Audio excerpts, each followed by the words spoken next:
दोस्तों, क्या आप यूपीएससी 2026 की तैयारी कर रहे हैं और सोच रहे हैं कि क्या यूपीपीसीएस 2025 देना सही रहेगा, या ये डर है कि दोनों की तैयारी अगर एक साथ करेंगे तो एक में भी नहीं होगा। आज मैं बताने वाला हूँ आपको।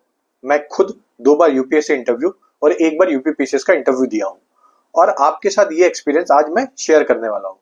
आज की इस वीडियो में मैं आपको एक स्ट्रेटेजी शेयर करूंगा, जिससे आप दोनों एग्जाम को एक स्मार्ट तरीके से मैनेज या अप्रोच कर सकते हो, बिना बिना बर्नआउट के और बिना कंफ्यूजन के।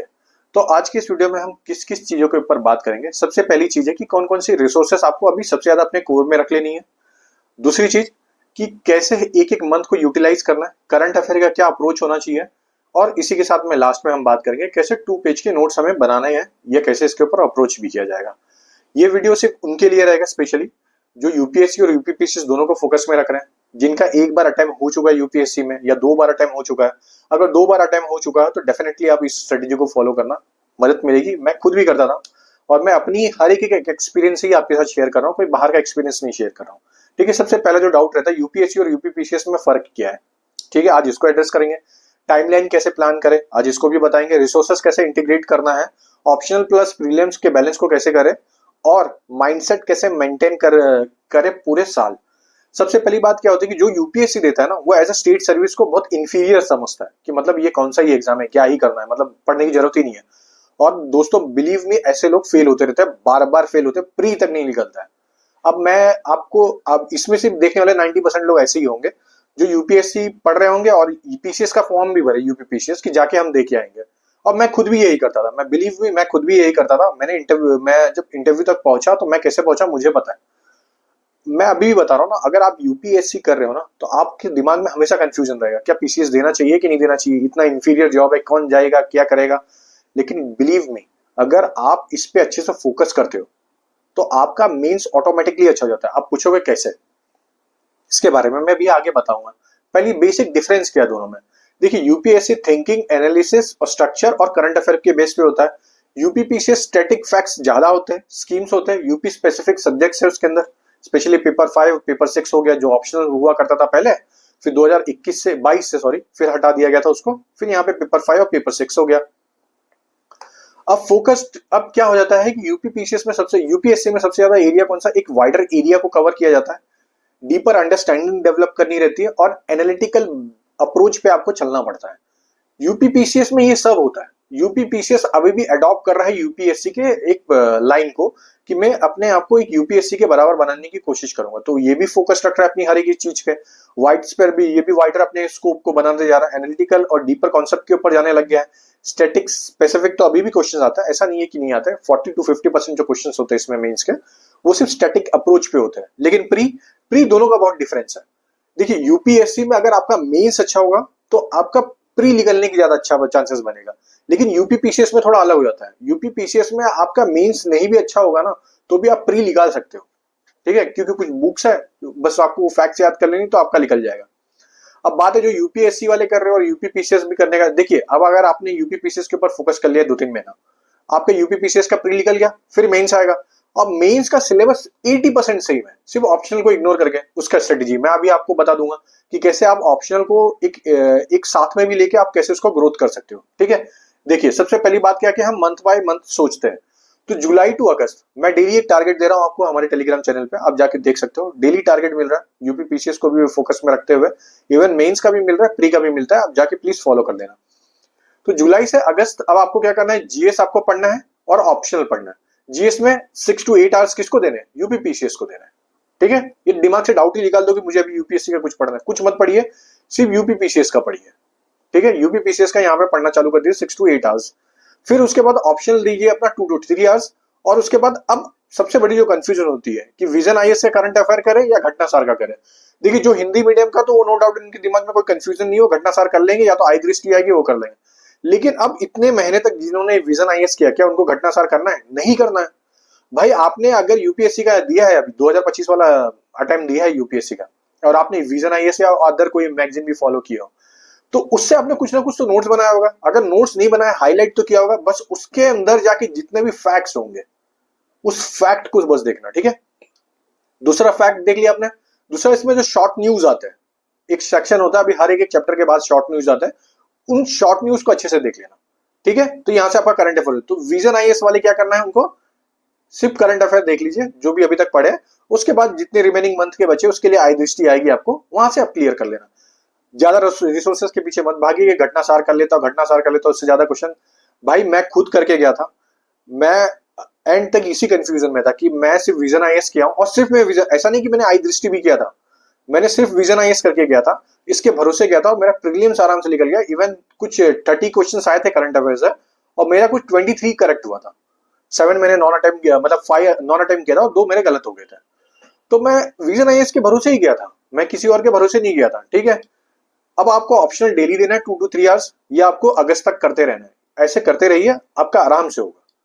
जीएस के लिए मैंने अभी आपको बता दिया। अब देखिए सितंबर से अक्टूबर तक आपको शिफ्ट पूरा हो जाना है यूपीपीसीएस की तरफ। अभी आपको इस 2 महीने में आपको क्या करना है, सब बेसिक बुक खत्म कर देनी है, आपकी एनसीईआरटी पूरी जितनी भी है इसको खत्म कर दीजिए। मैं रिसोर्सेस यहाँ पे लिखा भी हूँ, बता भी देता हूँ।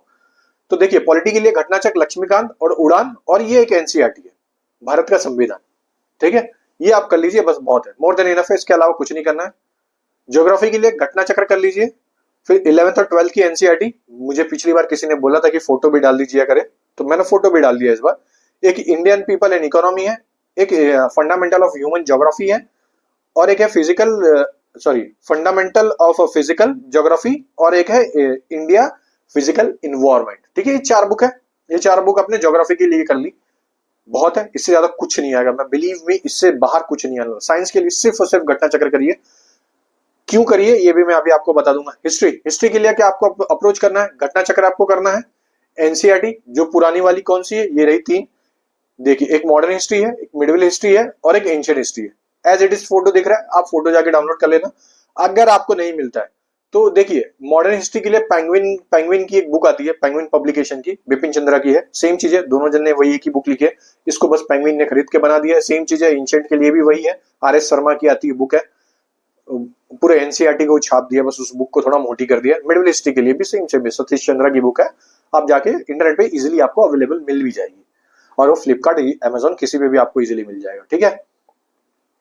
अब दूसरी बात आती है कि करंट अफेयर को कैसे अप्रोच करें। तो करंट अफेयर के लिए मैंने अभी आपको बता दिया कि विजन आईएएस करिए। अब जिन्होंने कुछ नहीं किया, मतलब जो इस बार भी यूपीएससी देने गए थे सिर्फ स्टैटिक के भरोसे ही गए, विजन आईएएस करंट अफेयर कुछ किया ही नहीं है, तो भाई आप घटनासार कर लीजिए।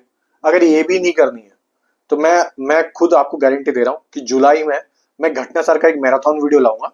विद इन 3 आवर्स में मैं पूरा घटनासार खत्म कर दूंगा, विद फैक्ट्स के साथ, माइंड मैप के साथ आपके सामने प्रेजेंट होऊंगा, और 3 घंटे में पूरा घटनासार आपको, बस आपको उसी लेक्चर को बार बार देख लेना, आपका काम हो जाएगा, ठीक है। अब इसी के साथ में है कि इकोनॉमिक्स के लिए क्या, 11th और 12th की एनसीईआरटी है। 11th की कौन सी NCERT, introduction of Indian economics करके है। 12th की है मैक्रो इकोनॉमिक्स, ठीक है, माइक्रो नहीं, मैक्रो इकोनॉमिक्स, ध्यान से सुनना, मैक्रो इकोनॉमिक्स करना है, बजट करना है, और इकोनॉमिक सर्वे करना है, ठीक है। इन्वायरमेंट के लिए आपको घटना चक्र अच्छे से कर लीजिए, बस इतना ही है, इससे ज्यादा कुछ नहीं करना है, ठीक है। ये आपको रिसोर्सेज मैंने अच्छे से बता दिया। यूपीएससी वाले स्पेशली वाले, ये पॉलिटिकल थ्योरी एक बुक है, इधर से क्वेश्चन आते हैं, लिबर्टी क्या होती है, इक्वलिटी क्या होती है, फ्रीडम क्या होती है, वो यहाँ पे एक्सप्लेन किया गया, आप प्लीज जाके देख लेना। अक्टूबर से दिसंबर, आप जैसे कि आपका 12 अक्टूबर खत्म हो गया, अब उसके बाद आपको यूपीएससी की तरफ शिफ्ट होना है, नहीं, यूपीएससी और यूपीपीसीएस मेंस का दोनों करना है। देखिए अगर आपने इतना रिसोर्सेज जितना बताया ना, अगर आपने ये रिसोर्सेज भी अच्छे से कर लिए, दोनों के साथ में मैनेज करते हुए, तो आपका मेंस की पढ़ाई अच्छी हो जाएगी। और बेनिफिट क्या होता है, जैसे ही आपका यूपीपीसीएस प्री निकलता है, एक तो आपके अंदर कॉन्फिडेंस आ गया, क्योंकि आपने एक बार, इस बार तो यूपीएससी निकाला नहीं, इसलिए आप यूपीपीसीएस की तरफ जा रहे हो, तो आपके पास एक कॉन्फिडेंस आ जाएगा। और दूसरा, आप जब यूपीपीसीएस का मेंस दोगे तो आप ऑलरेडी यूपीएससी का, बिलीव मी, आप यूपीएससी का 80% सिलेबस कवर कर लोगे। सिर्फ किसके थ्रू पे, सिर्फ यूपीपीसीएस के मेंस के थ्रू पे आप 80% का सिलेबस कवर कर लोगे, डेप्थ में कवर करोगे। और जो आपको 6 महीना लग रहा था ना कि दिसंबर तक मैं हर चीज खत्म करूंगा, वो आप सिर्फ 3 महीने में खत्म कर दोगे। ये मेरेकल है एक, ये आपके लिए वरदान है। ये आप ये सोच लीजिए कि आपके पास यूपीपीसीएस का दिसंबर में एग्जाम, ये आपके लिए वरदान है, ठीक है। तो यूपीपीसीएस मेंस और यूपीएससी मेंस का फिर आपका यहाँ पे अक्टूबर टू दिसंबर फोकस में चालू हो जाएगा, जिसमें आपको सबसे ज्यादा स्ट्रक्चर पर ध्यान देना है। यूपी स्पेसिफिक का डेली 2 लेक्चर मैं दूंगा, हर वीक में, सॉरी 2 लेक्चर आएगा मेरी तरफ से। आपको कुछ 10 से 12 लेक्चर में पूरा यूपी स्पेशल मीन्स के पर्सपेक्टिव से क्लियर कर दूंगा मैं, बड़े बड़े लेक्चर होंगे, इसलिए 10 से 12 जाएगा। आंसर राइटिंग प्रैक्टिस हमारी टेलीग्राम ग्रुप पे चल रही है, मैं डेली रिव्यू करता हूँ बीच बीच में, कभी कभी कोई रैंडमली कॉपी उठा के। हमारी टीम बहुत अच्छा रिव्यू दे रही है, एक एक पॉइंट पे बता रही है, अच्छे से बता रही है। इवन आप जाके देख भी सकते हो, टेलीग्राम पे हमारा सामने ही पड़ा है। ऐसे कि आप प्रैक्टिस करिए, कराया जाएगा हमारी तरफ से कि ऐसे को कैसे अप्रोच करना है, कैसे ऐसे लिखते समय कहीं पे मिसगाइडेड या तो फिर कोई अलग कोई ऐसे ना लिख जाए, तो उसके बारे में बताऊंगा। मेरा खुद का एक एक्सपीरियंस भी आपके साथ शेयर करूंगा। पेपर 5 और पेपर 6 मतलब यूपी स्पेशल को कैसे फोकस में रखा जाएगा, इसके बारे में बात करेंगे। अब इसके बाद जैन टू में देखो, जैन टू मार्च अप्रैल मार्च तक, ज्यादा मार्च तक यूपी पीसीएस का मेंस होगा।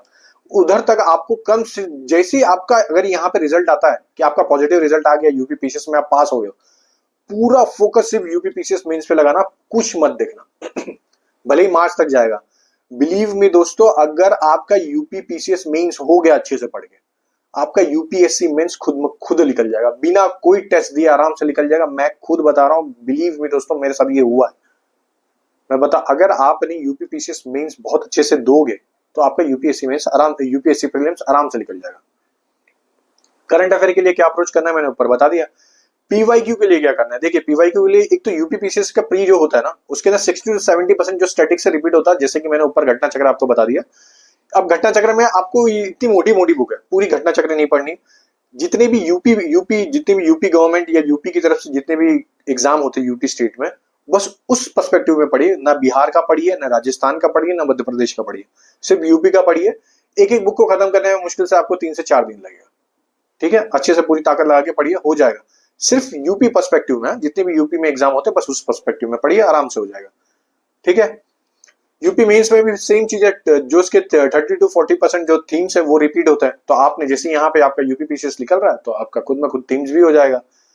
अब दोस्तों बात है कि अब आपको ये एग्जाम देना क्यों है। देखिए, मैं जहां तक जानता हूँ कि 2 से 3 ऐसे एस्पिरेंट्स जो जिनका 2 से 3 बार अटेम्प्ट हो चुका होगा या जिनका लास्ट अटेम्प्ट होने वाला होगा, उनके लिए दिमाग में हमेशा ये रहेगा कि कुछ जॉब की सिक्योरिटी चाहिए। तो यूपी पीसीएस नो डाउट आपको ये सिक्योरिटी प्रोवाइड करेगा, गारंटेड करेगा।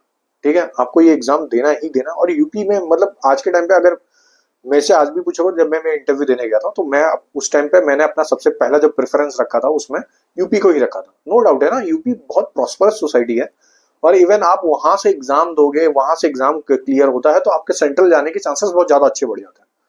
तो UP PCS as compare to other state service से काफी अच्छा है। अभी मैं इसके लिए अच्छा बोल रहा हूँ क्योंकि पूरा यूपीएससी का मॉडल है वो।